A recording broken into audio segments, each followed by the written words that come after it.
My name is Miriam Nakaziwe and I do law. I'm in 4th year. I have served as the General Secretary on the Guild Electoral Commission.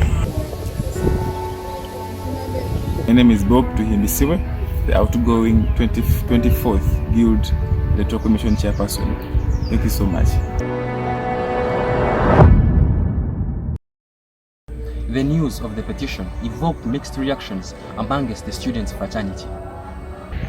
There was a sort of an emergence of different pockets of discussions amongst the students within the university, as some of them were deliberating and dissecting on how the petition matter would be handled in the courts of the law.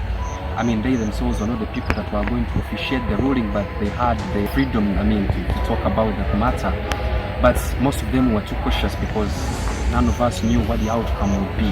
We'd have to await the ruling of the people that were taking on the case in order for us to have substantial information on who would take course. Nothing was clear yet.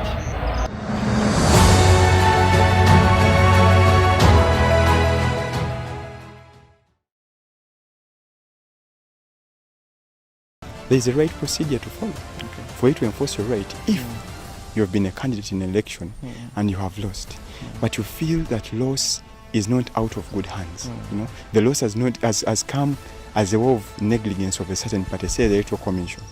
Say maybe your fellow contestant did something to you, There is a right procedure you have to follow. And that procedure is under Article 92 of the Constitution, of the Guild Constitution, that whoever is dissatisfied has a right to go to the respective tribunal and put their claim. The Electoral Commission Committee that had done a great deal of preparation of the elections were caught between the lines. The question is, were they so sure of what they had done?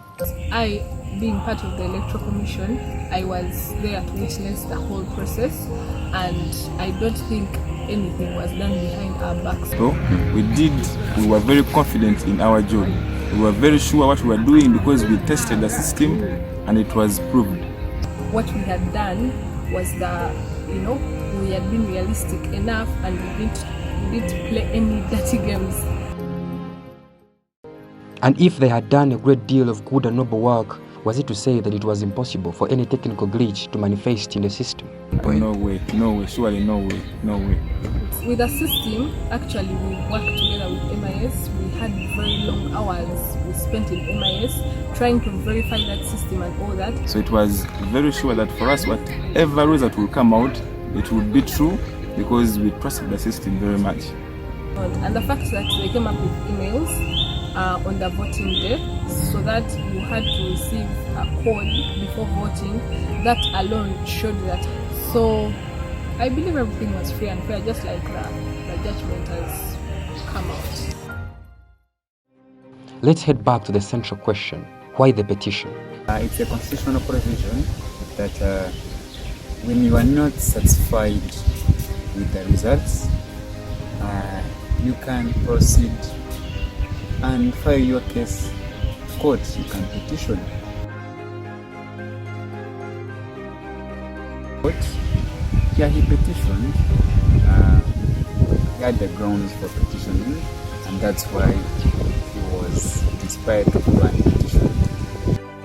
After months of waiting, the UCU community in its entirety braced themselves for the final verdict, which was to come out by 1500 hours. He had the desire and the motivation which grew from his detest of the electoral process. He had the confidence of a champion after beating all the odds to climb to the top of the political ladder within UCU. But the question was, what was to be the outcome of this very petitioning process? Would it see a democratically elected government, popular amongst the people, ousted out of power? You see, there was a likelihood. When someone petitions, what usually follows is a hearing, and one that is unbiased for that matter.